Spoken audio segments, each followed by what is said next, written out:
नमस्कार, महाराष्ट्र समाचार में आपका स्वागत है।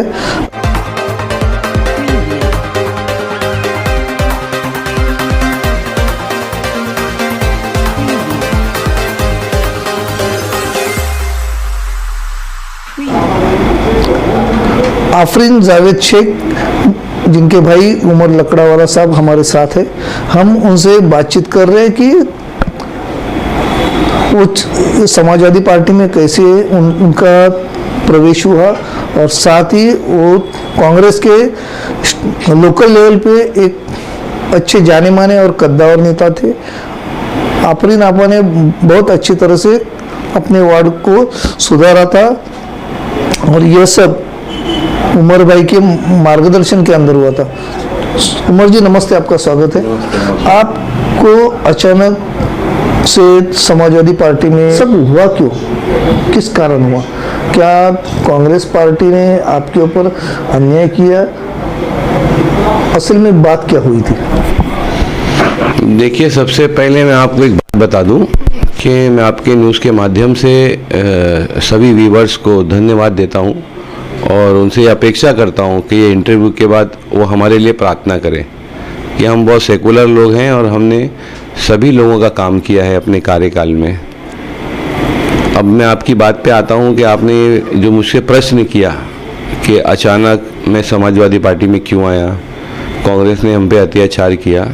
मेरे को इस बात का बहुत बड़ा दुख है कि जो कांग्रेस पार्टी राहुल गांधी का नाम लेकर पूरे देश में ये आवाज़ लगाती है कि डरो नहीं लड़ो और अत्याचार के खिलाफ आवाज़ उठाओ, विरोध प्रदर्शन करो, रास्ते पे उतरो, झंडा लो, बीजेपी तुम्हारी दुश्मन है, फलाना ढिमाका, एक अलग माहौल राहुल गांधी के नाम से समाज के अंदर बनाया जाता है। मगर राहुल गांधी की जो विचारधारा है वो राहुल गांधी तक ही सीमित है। जैसे जैसे नीचे के स्टेप्स आते हैं ना, तो हर इलाके के नेता की अपनी विचारधारा बदल जाती है। होना तो ये चाहिए कि जो पक्ष का काम करे और इनमें जिम्मेदारी से काम करे, मेहनत से काम करे, तो उस व्यक्ति को आगे ले जाना चाहिए पक्ष को। मगर जो पक्ष के लीडर होते हैं उनको अच्छा काम करने वाले, उचित काम करने वाले विजनरी मैन जो होते हैं उनसे तकलीफ़ हो जाती है। वो क्यों तकलीफ़ होती है ये मेरे से ज़्यादा सारे व्यूवर्स जानते हैं और वो ये कोशिश करते हैं कि रास्ते का कांटा नहीं बन जाए, इसलिए इसको उठाकर फेंक दो। हमारे साथ बिल्कुल यही चीज़ की गई। 2017 के अंदर हम 1700 से ज़्यादा वोट से चुन कर आए, 22 तक वार्ड में बैठे, इलाके में बैठे, बहुत काम किए। एक संवैधानिक लोग हैं, डॉक्टर बाबा साहब अम्बेडकर को मानने वाले लोग हैं हम, हिंदुस्तान के संविधान पे चलने वाले लोग हैं हम लोग। तो हमने कभी भी किसी की परवाह नहीं की कि हमारे दरवाजे पे कौन आया। जब हम किसी से मत मांगने जाते हैं तो वो मत हम विजनी तौर पर मांगते हैं। ये इलाके में गए तो वहाँ मराठी बोले, हमको नहीं आती तो हमने किसी को खड़ा किया कि तो मराठी में बोलो ताकि लोग हमारे को पहचाने। हम क्रिश्चियंस लोगों से मिलने गए, हमको अगर इंग्लिश नहीं आती तो हम उसको इंग्लिश में थोड़ा बात कर ले यार कि लोग खुश हो जाए। मुस्लिम इलाके में गए तो नेता लोग टोपी लगा लिए कि मुसलमान खुश हो जाए। तो ये बेवकूफ़ बनाने वाली राजनीति हमने कभी नहीं की। जैसे आफरीन आपा बुर्का पहनती थी, हिजाब पहनती थी, उसी तरह के उन्होंने अभी तक का वैसे ही पहना हुआ है। और उमर लकड़ावाला का जो मिजाज था जैसा था वैसे ही है। डाउन टू अर्थ लोग हैं हम लोग। कांग्रेस पार्टी की सेवा मैंने 30 साल से ज़्यादा की है। बी डी जूटे चिंचपोकली के जब आमदार थे तो उनके नेतृत्व में मैं चटाई बिछाने का काम करता था। छोटा सा चिन्नू सा था, शौक था कि इलेक्शन में काम करूं। लोगों को देखता था, नारे मारता था, टाट उठा के जाता था। जब से कुछ ना कुछ था, विचारधारा बैठती गई, तो मैंने बोला ये कांग्रेस है जो गरीबों की कांग्रेस है और जो बात करती है गरीबों की वो कांग्रेस है, ये बात करती है माइनॉरिटी की ये वो कांग्रेस है, ये बात करती है छोटों को बड़ा करने की ये वो कांग्रेस है। खैर उस वक्त अच्छी थी कांग्रेस। जैसे जैसे वक्त गुजरता गया कांग्रेस की गुटबंदी ने तो मुंबई कांग्रेस को तो ख़त्म कर दिया। इतने सारे नेता, इतने सारे एमएलए सारे रास्ते पे आ गए। विधानसभा इलेक्शन के अंदर सत्यानाश कर दिया। बैखला जैसी सीट जो कांग्रेस की थी वो रातों रात बदल कर दे दी गई उद्धव बाला साहब ठाकरे जी को। ऐसी बहुत सारी चीज़ें आई है जो समाज जानता है, पहचानता है। प्रश्न मेरी ज़ात का है, प्रश्न वो क्या कर रहे उनका नहीं है। मैं एक कांग्रेस का सिपाही था, राहुल गांधी का नाम लेकर चलता था। मैंने सोचा कि मेरा वीडियो बनाऊंगा तो राहुल गांधी तक जाएगा, मगर राहुल जी को अपने कार्यकर्ताओं की सुनने का टाइम नहीं है। इसका मेरे को बड़ा दुख है। सोनिया मैडम को अपने कार्यकर्ताओं की तकलीफ देखने का टाइम नहीं, इसका मुझे दुख है। खड़गे साहब को अपने कार्यकर्ताओं की चिंता का टाइम नहीं है। उन्होंने कांग्रेस को विभाग के तौर पर और इंचार्ज लोगों की नज़र कर दिया है। ये इंचार्ज दूसरी जगह से आते हैं, वो यहाँ पे 20 साल काम करे हुए कार्यकर्ता की भावनाओं को नहीं समझते हैं और उनके ऊपर चौपड़ी लगा देते हैं। आफरीन शेख एक फैमिलियर लेडी थी।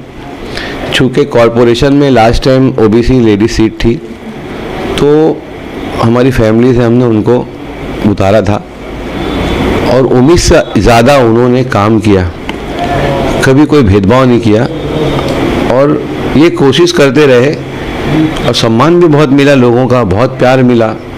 कहीं से हमने कभी सोचा नहीं था कि कांग्रेस पार्टी का एक रूप दोगलेपने का भी है कि वो अच्छा काम करने वालों के साथ दोगलापना करेगी।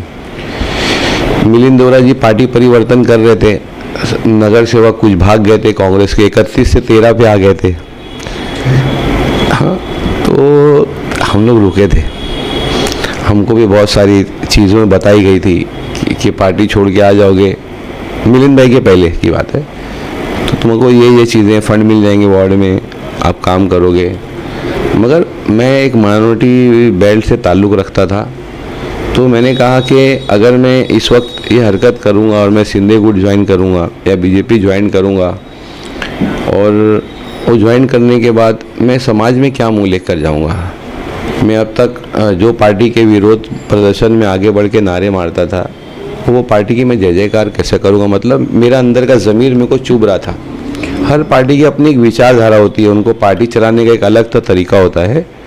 सब अपनी अपनी जगह जो कर रहे हैं। जो हमको नहीं पसंद हम उन पे उठाते हैं आवाज़, उनको जो नहीं पसंद वो हम पे उठाते हैं आवाज़। ये एक धरती का नियम है, ये सियासत का नियम है। ये जब तक युद्ध है सियासत का, ये चलता रहेगा। मैं ये टॉपिक से भी हटना चाहता हूँ। आफरीन शेख बहुत ईमानदार lady, down to earth lady और बहुत काम करने वाली लेडी। कोविड के अंदर जब लोग मास्क लगा के घर पे बैठे थे तो ये बुर्का पहन के रास्ते में लोगों का काम कर रही थी। जो बच्चियों प्रेग्नेंट थी, अस्पताल जाने को डर लगता था कि जाएंगे टेस्ट कराएंगे तो कोविड पॉजिटिव आ जाएगा और चल देंगे ऊपर। कितने लोग मर रहे थे, तो उनके वालिदैन फ़ोन करते थे। आफरीन आपा जाती थी, गाड़ी में उनको लेती थी, अस्पताल में एडमिट कराती थी। नहर में हमारी हिस्ट्री आप पूछेंगे ना जाके, फिर बोलेंगे हाँ ये सही बात है।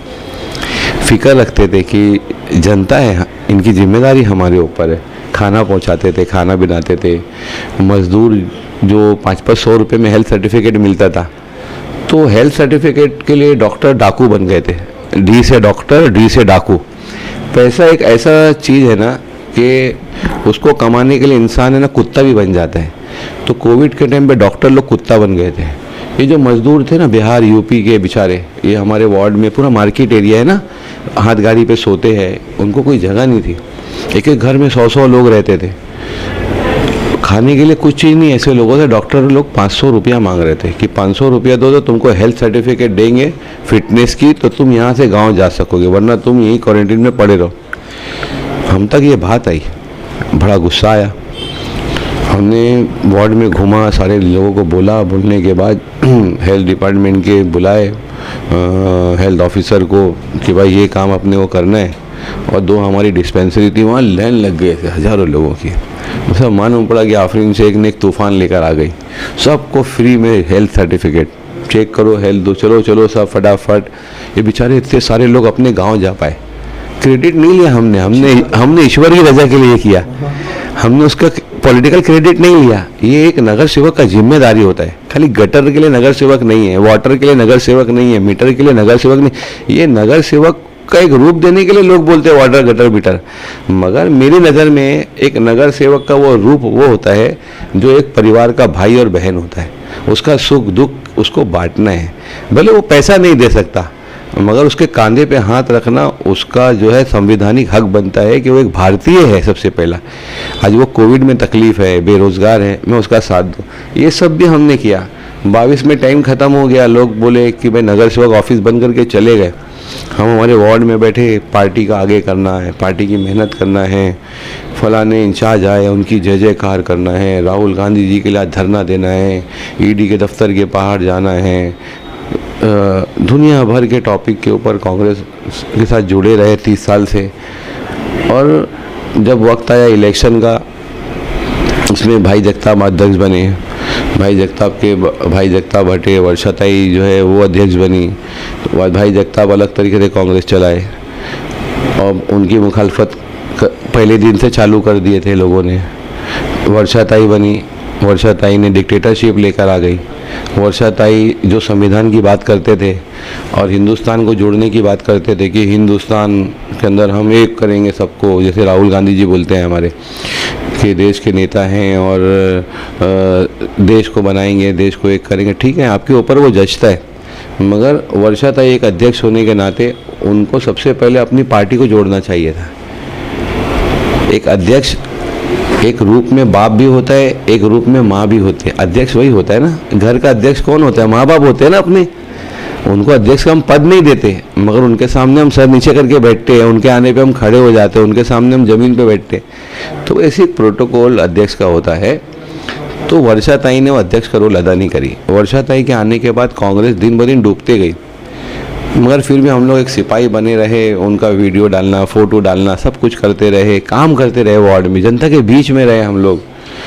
मिलिंद भाई जा रहे थे छोड़ के पार्टी, मिलिंद भाई के साथ कांग्रेस वालों ने अत्याचार किया था और वो अत्याचार सह नहीं पाए, तो मिलिंद भाई पार्टी छोड़ के जा रहे थे। हम उनके जो मिलिंद भाई के डैडी थे मुरली भाई, वो हमारे प्रेरणा स्थान थे, वो हमको सरपरस्त थे, हमारे लीडर थे, हमको सिखाते थे कैसे चलना, और बम्बई कांग्रेस को खड़ा किए थे उन्होंने। तो हमारे ये हद तक यहाँ मिलिंद भाई के साथ चले थे सिंधे गुट के अंदर, मगर हम नहीं गए। हम बोले कि हमारी विचारधारा बहुत अलग है सिंधे गुट की और मैं वहाँ नहीं जा सकता।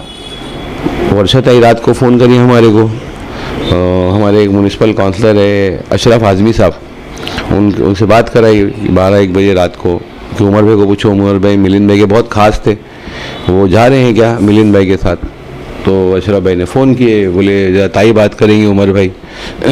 तो मैंने ताई से बात किया, तो ताई ने बोली कि उमर भाई आप प्लीज़ पार्टी छोड़ के मत जाना, मैं अध्यक्ष बनी हूँ, ऑलरेडी बब्बू खान पार्टी छोड़कर चला गया है और ये सारी चीज़ें हो रही हैं, और आप जो है प्लीज़ पार्टी मत छोड़ना, मैं सबका ख्याल रखूँगी, आप सब नगर सेवक हो और कांग्रेस पार्टी की विचारधारा के साथ खड़े हो, आप वफादार लोग हो, इतने लोग पार्टी छोड़ के चले गए।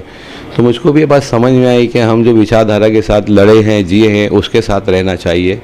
मिलिंद भाई ठीक है जा रहे हैं, वो सांसद बनेंगे, मगर हमको तो इनडायरेक्टली वहाँ जाकर जो सिंधे गुट की जो आलोचना, जो अपना थिंकिंग है, जो कुछ है जो आज देश के अंदर चल रहा है, मैं वो चीज़ मुझको करनी पड़ेगी, और वो मेरा ज़मीर गवारा नहीं करता, क्योंकि मैं सेकुलर माइंड का इंसान हूँ। तो मैं रुका भी रहा और कहीं गया नहीं। फिर एमएलए अमीन पटेल साहब भी थे और उन्होंने भी काफ़ी साथ में रहे, सब काम हम लोगों ने करते रहे।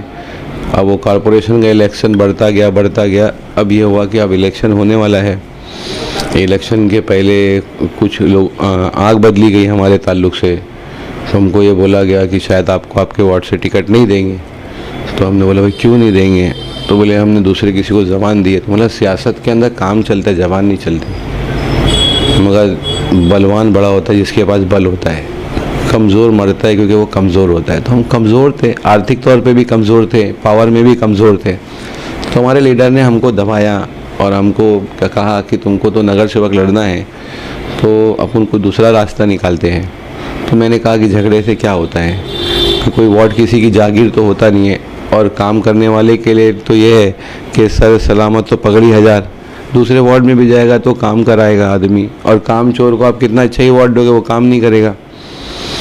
तो हमारे इतने किए हुए काम, मस्जिदों के काम, रमज़ान के अंदर किए हुए काम, ईद में बकरीद में काम, कोविड के काम, गणपति उत्सव के काम, को कृत्रिम तालाब के काम। अरे आफरीन शेख है ना, आफरीन शेख आफरीन शेख विसर्जन जो मैलेट बंदर पे होता है ना, कोई नगर सेवक गया है क्या वहाँ पे? ये मैलेट बंदर हर साल जाती थी, और मैलेट बंदर जाने के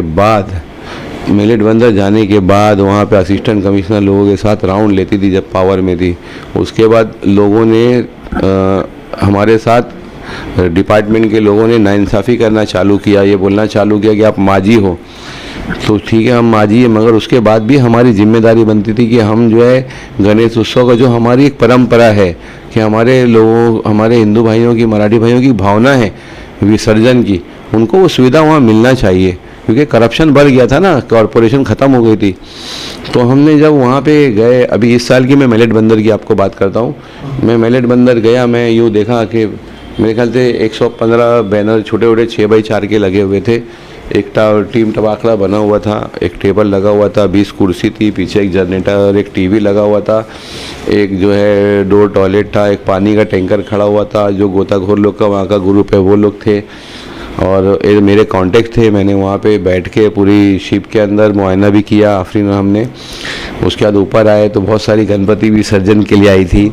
तो लोगों ने हमको देखे कि तो बुर्का पहनी हुई भाई यहाँ क्या कर रही है, जो नहीं नगर सेवक पहचानते नहीं थे।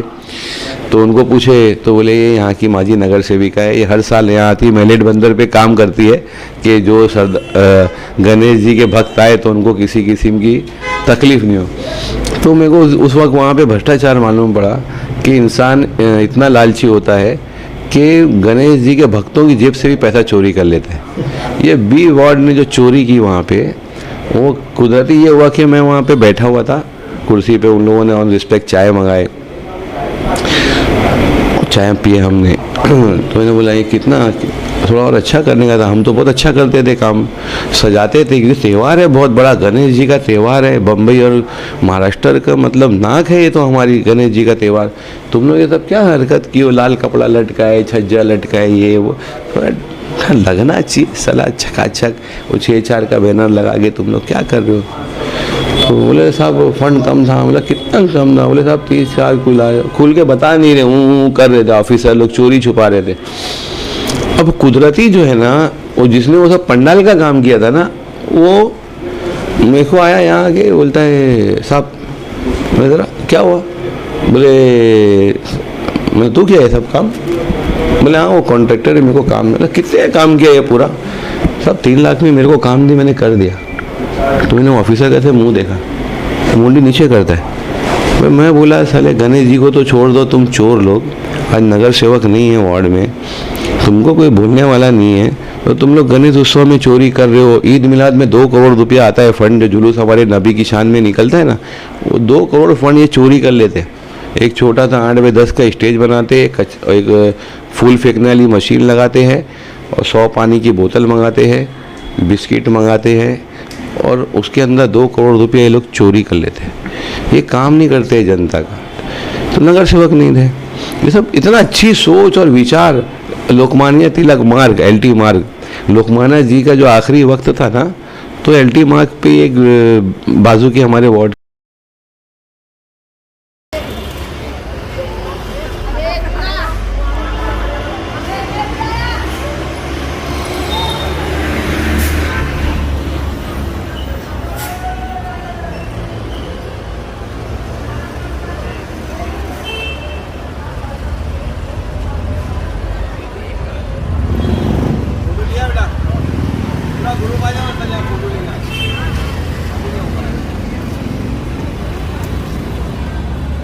पूरा ग्रुप आ जाओ।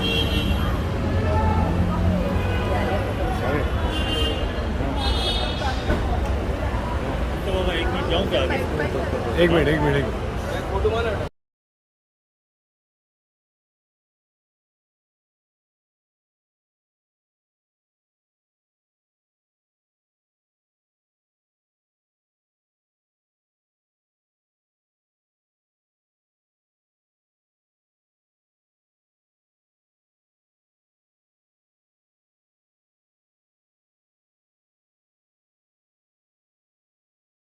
तुम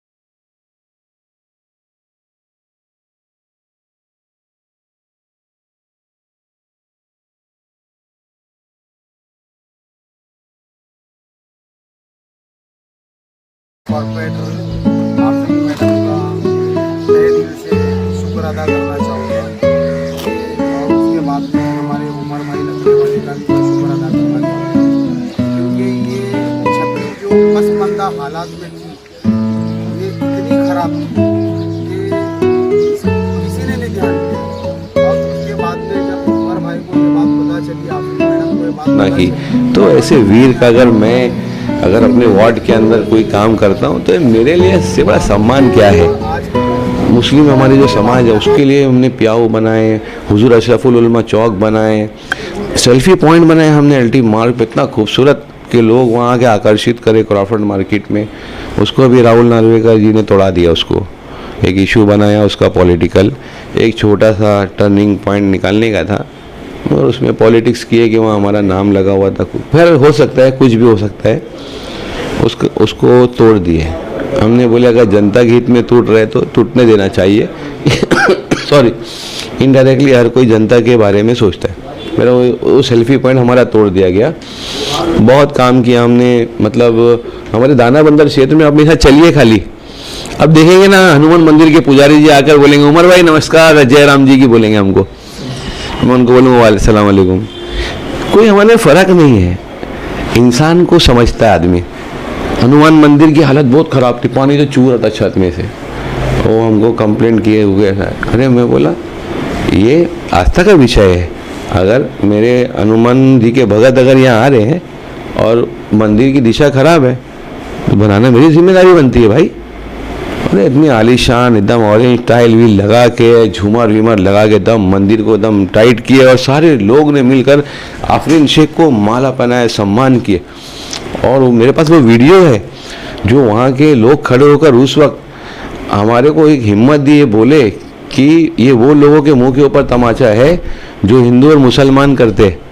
आप लोग ने साबित कर दिया कि आप एक सेकुलर ऐसे मुसलमान हो कि आप जो है ना हर मज़हब का सम्मान करते हो। जब वो मंदिर का काम किए तो आगे जरीमरी माता मंदिर है, जरीमरी माता मंदिर के पुजारी जी के छपड़ा छूरा था जो साइड में सोते थे, और मंदिर की दिशा खराब, कहीं से टाइल्स गिरा है, कहीं से कुछ है, ऊपर का जो कवच गुम्मत होता है ना वो क्रैक था।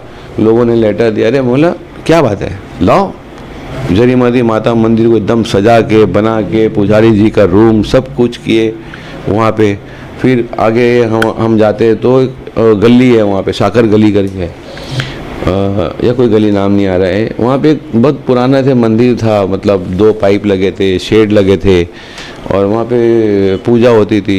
और श्री गणेश मंदिर का तो पूजा होती थी।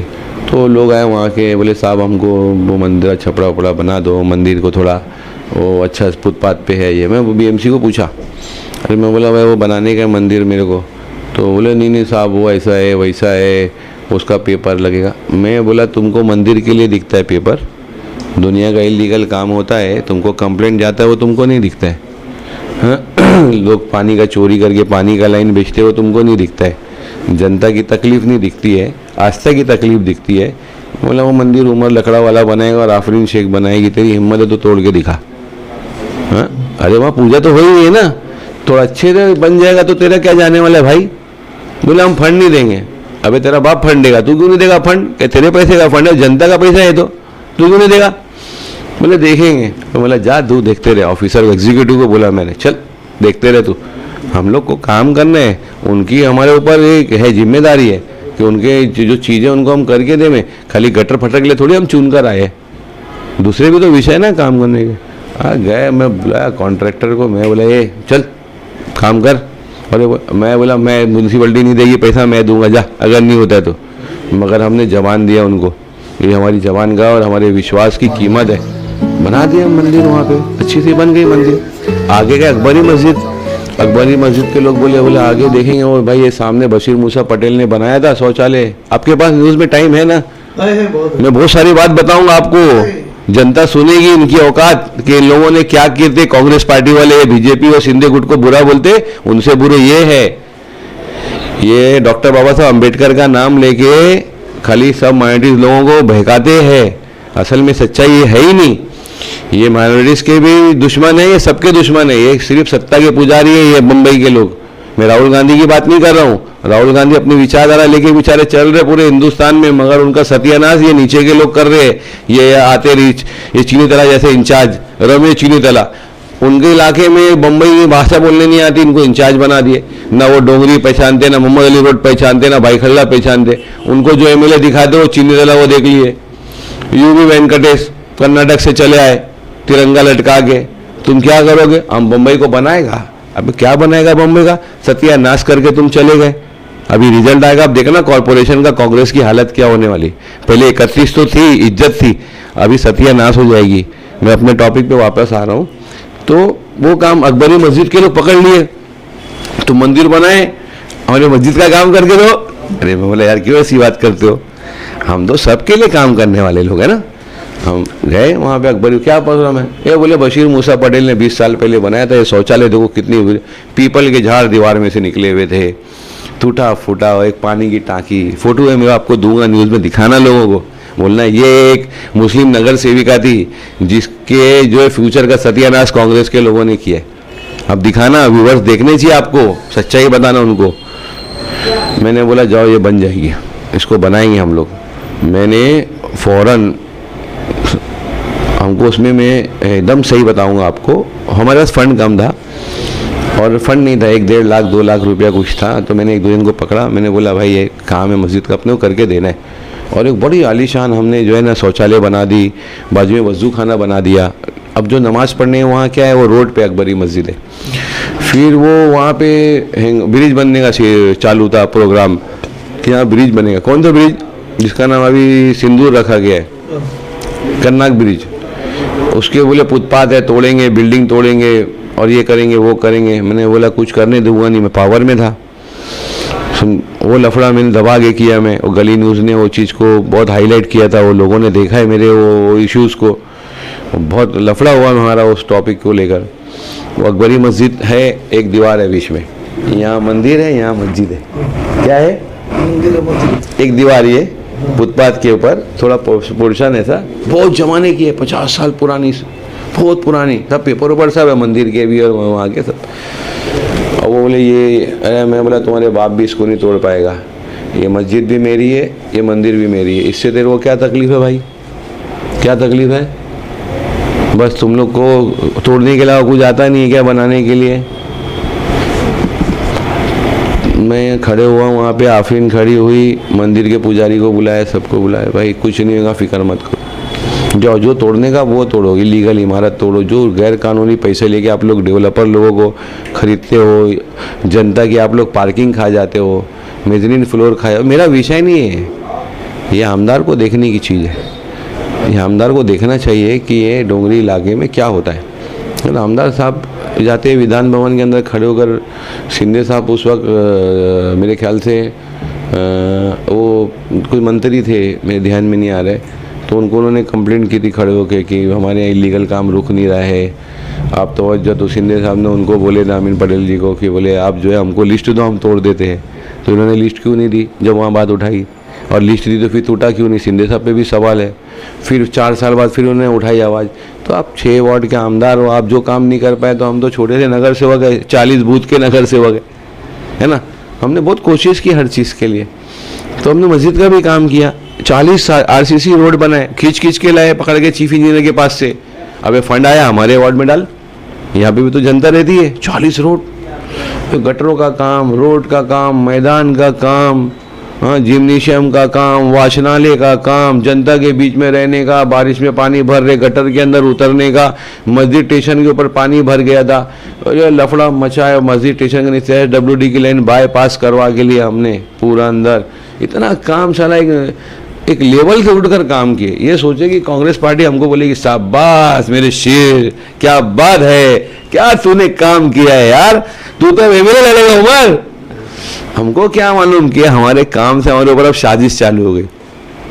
224 से हमको हटाए, मान लिए चलो झगड़ा नहीं करने का, विचारधारा के साथ रहने का, पिछले साल से एक पार्टी में कुछ कंप्रोमाइज़ करना पड़ता है राजनीति में। बोले काम करते हैं, आफरीन है ना OBC लेडीज़ है और 216 की जो सीट है OBC लेडीज़ होगी, तो आप 216 लड़ लेना। बोला ठीक है वो लड़ लूँगा, मैं 216 लड़ लूँगा। फिर उसके ऊपर गेम करे, गेम करने के बाद बोले 223 लड़ लेना। बोला दे 223 के अंदर तो नानू है, निकम भाई है। तो बोले वो निकम भाई शायद पार्टी परिवर्तन कर रहे, शिंदे गुट में जाएगा और तू वो लड़ लेना। हाँ, तो अब मेरे को कंफ्यूज करके छोड़ दिए। खेलते रहे, नानू से भी खेल रहे थे। सबसे आखिरी में नानू को मिला एबी फॉर्म, सबसे आखिरी में, जबकि आमदार साहब के टेबल पे रखा हुआ था, मगर सबसे आखिरी में दिए। मेरे को रोकने के लिए कि कोई दूसरी पार्टी में ये जाए नहीं, इसको मैं रास्ते पे ला के ख़त्म कर दूं। 224 नंबर के वार्ड के अंदर सारी पार्टी की सीट फुल। शिंदे से मैं लड़ता नहीं, बीजेपी से मैं लड़ता नहीं, मनसे से मैं लड़ता नहीं। मेरे पास क्या बचा था, या तुरतुरी बची थी, या समाजवादी पार्टी थी। MIM में मेरे को जाना नहीं था, बराबर। ओनली कम्युनल बात मेरे को पसंद नहीं है। सबकी बात करो, मैं तुम्हारे साथ। समाजवादी पार्टी देश की 3rd लार्जेस्ट पार्टियों में से 37 MP है इनके, तो एक बड़ा सिंबल है इनका। और मुस्लिम समाज के लोग सपोर्ट भी करते हैं, और यूपी बेस के लोग और वंचित लोग, ये सब लोग पसंद भी करते हैं। दलित बोर्ड भी है हमारे पास। तो मैंने ये फैक्टर अच्छा समझा, तो मैंने कोशिश, वहाँ जा सकता था, मगर वहाँ समाजवादी की भी सीट फुल, यहाँ की भी सब सीट फुल। मतलब प्लान ये था कि ये भाई बहन को उठाओ, गोल गोल करो और इनके राजनीतिक कैरियर को डस्टबिन में डाल दो। कोई पूछने वाला तो है नहीं। राहुल गांधी तो हमको पहचानेगा भी नहीं, बराबर। राहुल गांधी नहीं पहचानेगा, किसी वेणुगोपाल नहीं पहचानेगा, खड़गे साहब नहीं पहचानेंगे, जिनके लिए हम लोग डंडा लाठी खाते हो, पहचानते ही नहीं बेचारे, क्योंकि करोड़ों कार्यकर्ता है। हर कार्यकर्ता के दिल में अरमान है कि मैं मुखिया बनूंगा, मैं चौधरी बनूंगा, नगर सेवक बनूंगा, आमदार बनूंगा। और सोच सोच के 60 साल 65 साल में टीवी हार्ट अटैक आता है, मर जाता है आदमी झंडा लिए यार। मेरे हंसी आ रही है बोलने में, अब दिखाना भी वर्ष को सब बात, कसम है आपको। हाँ, ये बहुत सच जो आपने बोला पूरा दिखा, सच आपने जो बोला उमर भाई, सच बात बता रहा हूं मैं। सब दिखाया। मालूम पड़ना चाहिए सच्चा चेहरा, कि वो समर आदमी कोई पार्टी क्यों छोड़ता है, बताना पड़ेगा उसको। तो ये वो लोगों को बोले इंटरव्यू में कि उमर को मैंने 4.5 साल पहले बोला कि तेरे को टिकट नहीं दूंगा। तो न्यूज़ वाले को उनको सवाल करना चाहिए ना, भाई क्यों 4 साल पहले बोले, फिर साथ में लेके क्यों घूम रहे थे, उनको साथ में लेके क्यों घूम रहे थे, पब्लिकली बोल दिए होते। और आप तो अध्यक्ष थे नहीं मुंबई के, अब अध्यक्ष को बोलते कि लेटर इशू कर और ऑन राइटिंग उनको दे कि भाई हम तुम्हारे को जो है टिकट नहीं देने वाले, तो हमको समझ में आता। आप हमारे से खेल रहे थे, आप हमको फंसा रहे थे, आप करियर बर्बाद करना चाहते थे, और आज आप न्यूज़ वाले लोगों को जो है गलत तरीके से हमको फंसाने का काम कर रहे हो। मगर ठीक है, जिसको अल्लाह रखता है उसको कोई नहीं सक सकता, और हर किसी के साथ उसका तकदीर लिखा होता है। और हम लोगों ने सोचा कि अब इलेक्शन तो फाइट करना है। अगर हम 224 में जाके आज़ाद उम्मीदवार लड़ेंगे तो लोग हमको बोलेंगे वोट कट्टू आदमी है, ये वोट काटने के लिए खड़ा हुआ। चारों पार्टी के उम्मीदवार बोलेंगे यार ये तो हमारे को नुकसान कराने को खड़ा हुआ। तो मैं तो ऐसा एक लीडर हूँ ना, मेरी अपनी एक पहचान है। उमर लकड़ा वाला एक छोटा सा ब्रांड है, आफरीन से एक छोटी सी खिदमतगार है। बम्बई के लोग तो पहचानते हैं ना ये नाम को। तो मेरा बाजू के वार्ड में चलते हैं, OBC वार्ड है आफरीन, तुम वहाँ से लड़ लो। इनको रिक्वेस्ट किया अबू आसिम आजमी जी को 3 बजे रात को। दूसरे दिन आखिरी दिन था 5 बजे का, हमको AB फॉर्म मिला और हम लोग ने समाजवादी से आज यहाँ पे हम कांग्रेस पार्टी के सामने इलेक्शन लड़ रहे हैं और पूरी उम्मीद से लड़ रहे हैं। हम लोग चुन कर आने वाले हैं, जीत जाएंगे हम लोग इलेक्शन। यहाँ पे लोगों का बहुत फ्लो है, लोगों की संपत्ति है आफरीन आपा के साथ। लोग बोल रहे हैं कि इनके साथ अत्याचार हुआ है, इतनी काम करने वाली लेडी, उसको ऐसा तुम उठाकर फेंक दोगे तो उसको हम स्वीकार नहीं करेंगे। तो जनता अब इनके साथ इंसाफ करने वाली है। कांग्रेस का डब्बा साउथ मुंबई में घूल होने वाला है। लगभग कितने वोटर्स है और उसका लगभग रेशियो क्या होगा? देखिए यहाँ पे जो वोटर्स हैं ना, टोटल 46,000 के करीब वोटर्स हैं, जिसमें मुस्लिम माइनॉरिटी वोट जो है 26,000 के करीब है, 26,100 है। और प्योर मराठी वोट 12,000 समथिंग्स हैं। और उसके अंदर मारवाड़ी जैन्स के वोट 5,000 के आसपास है। और क्रिश्चियंस और अदर कम्युनिटीज़ के वोट 2 and 3,000 and 200 इस करके पूरे एक उसके चार्ट है। और वो टोटल मिलाकर जो वोट होता है वो 46,000 के आसपास वोट ये वार्ड के अंदर है। तो और मुझको तो मराठी लोग भी बहुत पसंद करते हैं, डोंगरी के लोग, हर जगह रहता हूँ, लोगों का प्यार है मेरे साथ। तो मुझे तो माशाल्लाह अल्लाह का शुक्र है कि मेरे साथ वो हिंदू मुस्लिम वाली बात ही नहीं है, और मैं कभी ये विचारधारा रखा ही नहीं बराबर। तो मेरे को सम्मान डोंगरी से भी मिल रहा है, सेंडर रोड से, जो हमारे उमर खाड़ी के जो हमारे मराठी भाई रहते हैं, जो उनके वोटर्स हैं, उनके फ़ोन आ रहे हैं मुझको कि उमर भाई जो हो सकेगा आपके लिए करेंगे हम लोग। पब्लिकली नहीं बोल सकते हम लोग, मगर आपके साथ हम लोग हैं। वहाँ से वोट मिलेगा, माइनॉरिटी के वोट हैं, और हम अच्छे वोट से चुन कर आएंगे। इन काम का है वो तो उसको फुलफिल करने की ना पूरी तैयारी होती है। मगर ये मुंबई शहर में ऐसा है कि आज आप एक काम करते हैं ना, 8 दिन के बाद वो काम में वापस से प्रॉब्लम आता है।